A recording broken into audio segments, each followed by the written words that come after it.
Good morning student. आज हम पढ़ने वाले हैं रासायनिक समीकरण को कैसे संतुलित किया जाता है। रासायनिक समीकरण को संतुलित करना बहुत सारे बच्चों के लिए बहुत टफ काम लगता है। उन्हें लगता है कि रासायनिक समीकरण का संतुलित करने का मतलब है एक एक करके तुक्के लगाते रहो और एक बार वो समीकरण संतुलित हो जाएगी। लेकिन आज मैं आपको रासायनिक समीकरण को संतुलित करने की एक बेस्ट ट्रिक बताने वाली हूँ, जिसके बाद आपकी हर एक समीकरण संतुलित होना पक्का है और आप उस ट्रिक को जानने के बाद कभी भूलोगे भी नहीं। लेकिन रासायनिक समीकरण को संतुलित करने की जरूरत क्यों है? जो बच्चे अभी 9th से 10th में गए होंगे, उन्होंने 9th में एक रूल पढ़ा होगा, द्रव्यमान संरक्षण का नियम। इस रूल के अनुसार उन्होंने रूल पढ़ा होगा कौन सा? द्रव्यमान संरक्षण का नियम। जिन बच्चों ने ये नियम नहीं पढ़ा है उन्हें मैं बता देती हूँ कि एक्चुअली द्रव्यमान संरक्षण का नियम है क्या। द्रव्यमान संरक्षण के नियम के अनुसार रासायनिक अभिक्रिया में द्रव्यमान को ना तो निर्माण किया जा सकता और ना ही उसका विनाश किया जा सकता है। सिंपल अगर समझे तो सिंपल समझने की बात यह है कि किसी भी रासायनिक अभिक्रिया में जितने अभिकारक होते हैं उतने ही क्या होंगे? उत्पाद होंगे। अगर हम रोजमर्रा की जिंदगी से कनेक्ट करें तो हम देखते हैं, अगर हम 10 केजी गेहूं ले जाते हैं चक्की में पिसाने के लिए, तो हमें आटा कितना मिलता है? आटा भी हमें 10 केजी मिलता है। 10 केजी हमें आटा मिलता है। इसका मतलब क्या है? गेहूं से आटा निकला, मतलब आटा क्या है? अभिकारक था और अभिकारक से क्या बना? उत्पाद बना। तो अभिकारक का जो हमारा भार था, ये द्रव्यमान था, वो कितना था? 10 केजी। उत्पाद का द्रव्यमान भी कितना हुआ? 10 केजी। यही बात जो द्रव्यमान संरक्षण का नियम समझाना चाहता है कि जब रासायनिक अभिक्रिया होती है तो ये तो मैंने ऐसे समझाने के लिए बताया, लेकिन रासायनिक अभिक्रिया की बात हो रही है यहाँ पे। उसमें द्रव्यमान का निर्माण भी नहीं होता है, ना ही वो नष्ट होता है। अब मैं आपको केमिस्ट्री के अकॉर्डिंग समझाने की कोशिश करती हूँ कि जैसे हाइड्रोजन गैस ने ऑक्सीजन गैस से क्या करी? रिएक्ट करी और क्या बनता है? ज्यादातर लोग जानते हो क्या बनता है? वाटर बनता है।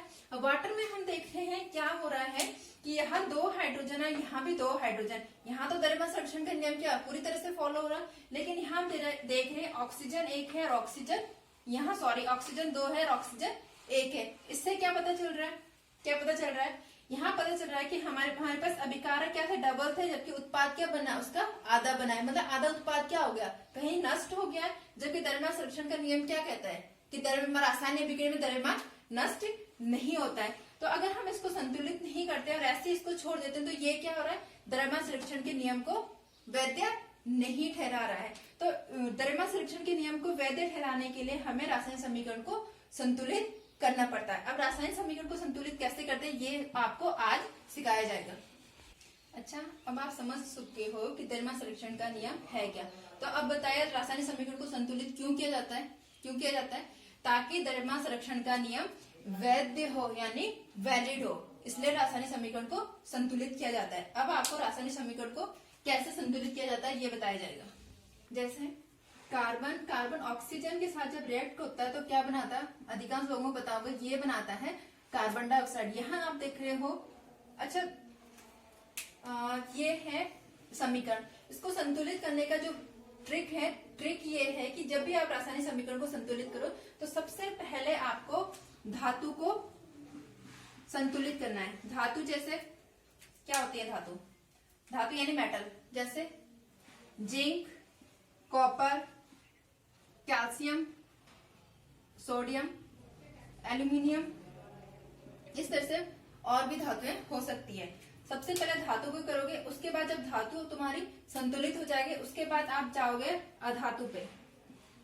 अधातु क्या होती है? बताओ जरा कुछ नाम।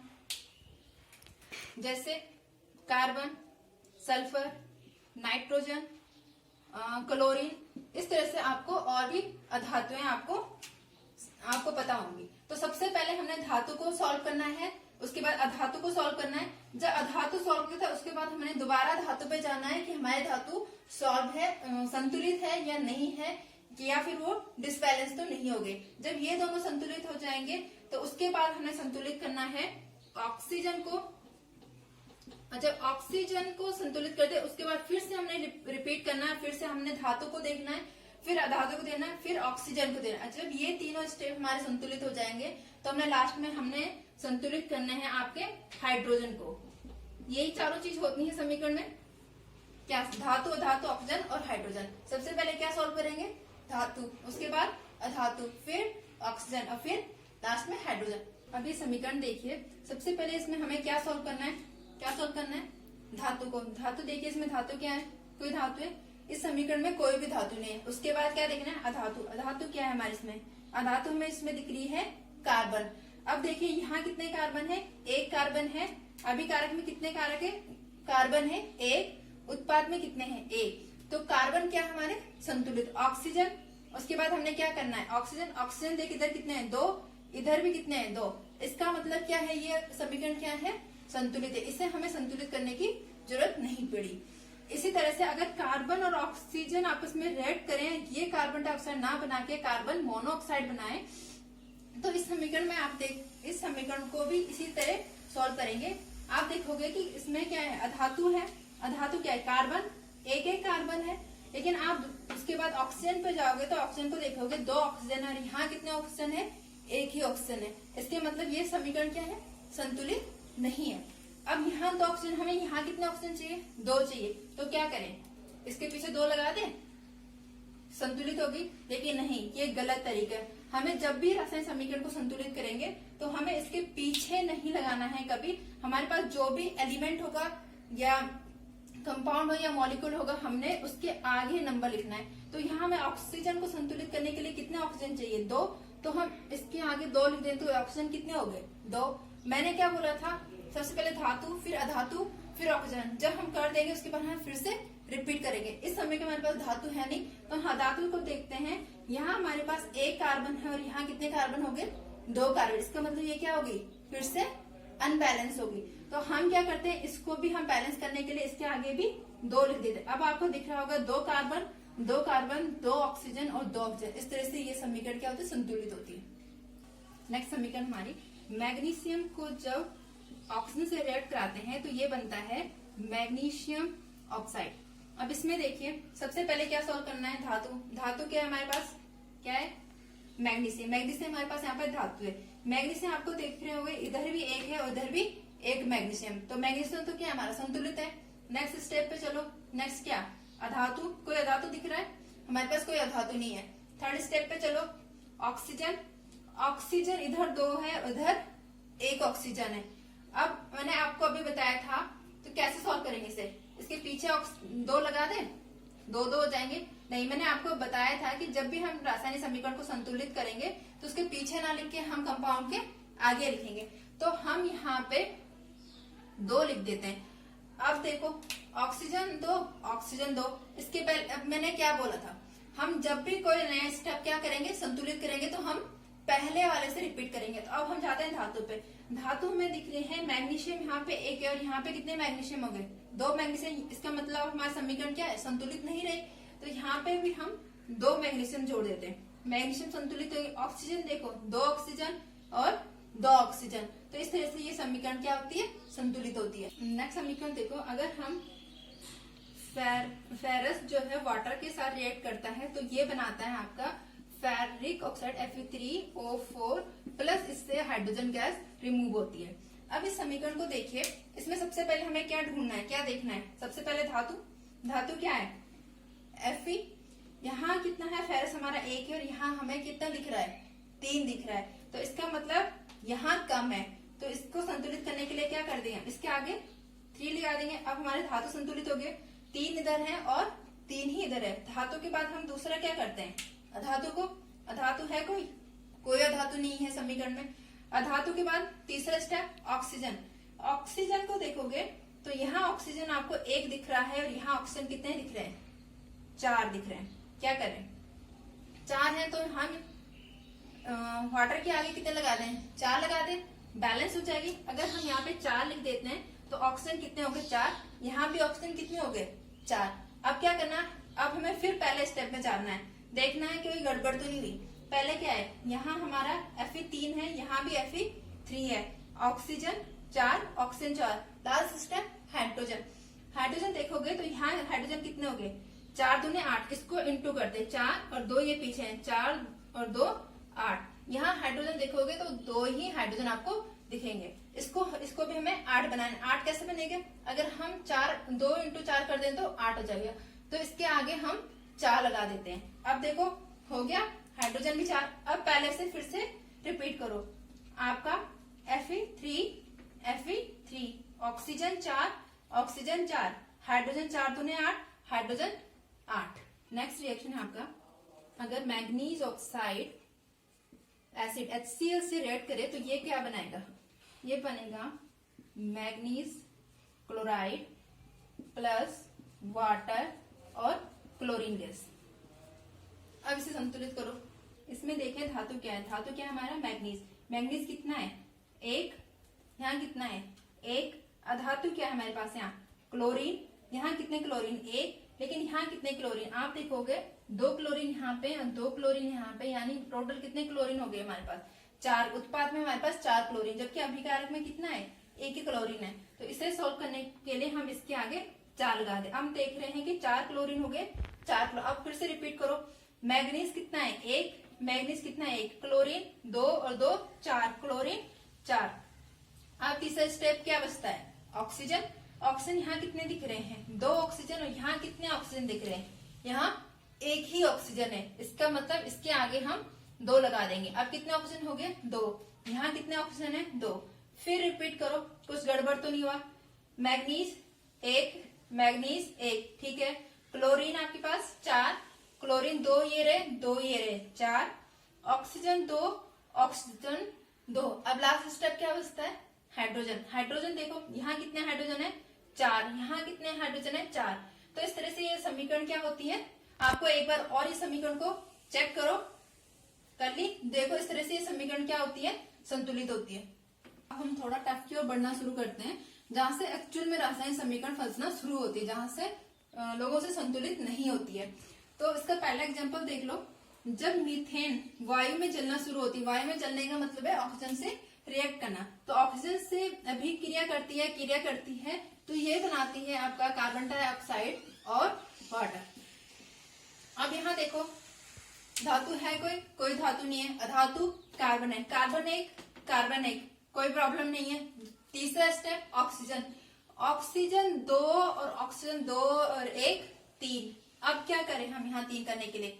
अगर हम 1 करते हैं तो ये 2 ही रहता, 2 ही कम 2।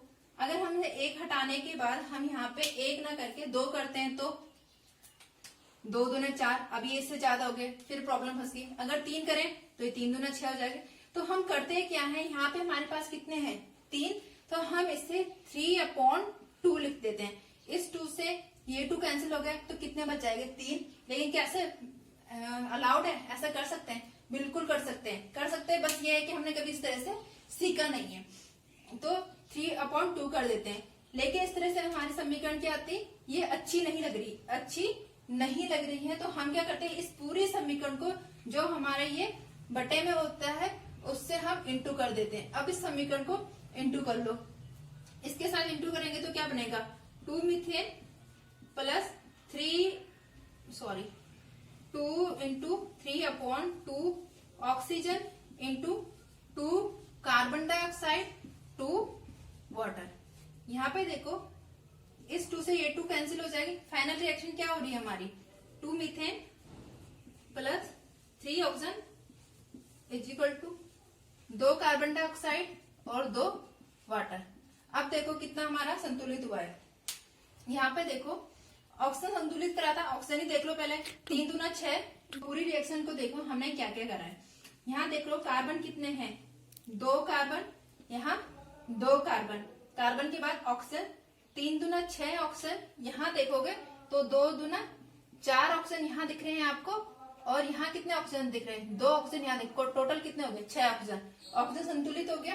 लास्ट में हाइड्रोजन, यहाँ देखोगे तो 4 दूना 8 हाइड्रोजन आपको यहाँ दिख रहे होंगे। यहाँ देखो हाइड्रोजन कितने, यहाँ कितने दिख रहे हैं? 4 ही हाइड्रोजन दिख रहे हैं। तो अब हमें क्या करना है, आगे हाइड्रोजन को संतुलित करना।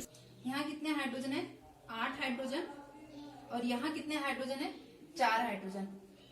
तो यहाँ हमें कितने हाइड्रोजन चाहिए? 8 करने के लिए क्या करेंगे? अगर हम इसे 4 2 हटा के कितने कर दें? 4, तो 4 दूने कितना हो जाएगा? 8। अब देखो अब क्या होता है, फिर से रिपीट करो।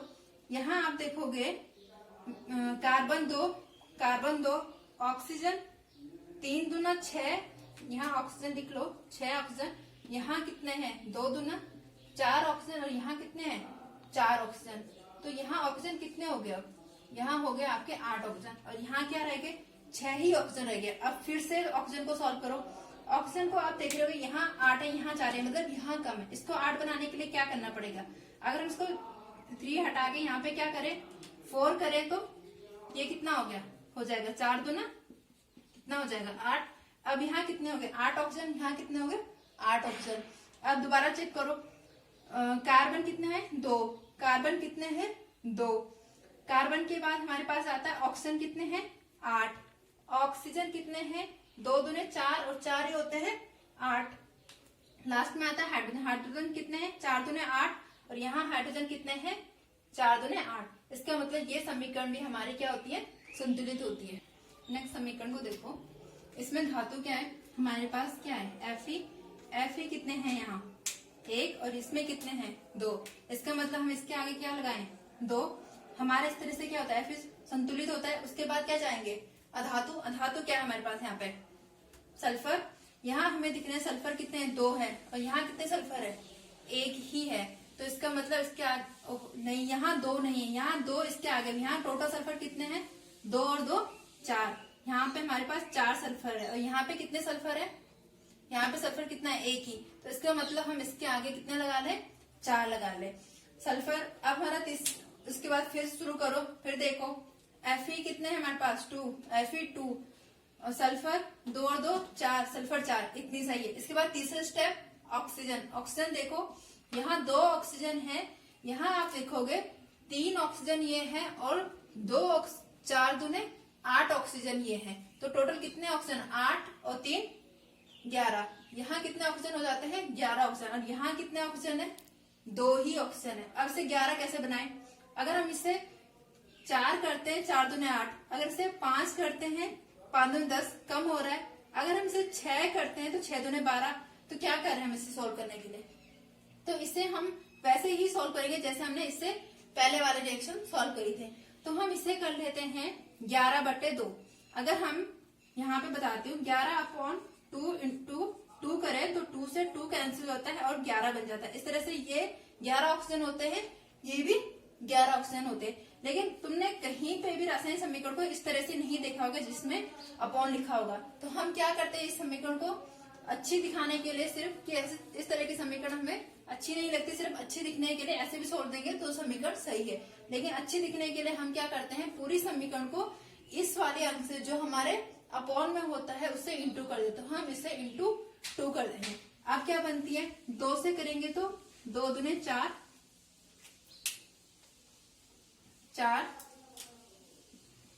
FeSO2 प्लस 2 से 2 कैंसिल हो जाएगा। अगर हम इंटू करेंगे तो क्या आ जाएगा 11 oxygen into 2 Fe2O3 plus 4 दूने 8 SO2। अब देखो समीकरण संतुलित है कि नहीं, देखो Fe 4, यहाँ Fe 2 दूने 4, दूसरा सल्फर 4 दूने 8, सल्फर 8, तीसरा ऑक्सीजन 11 दूना 22।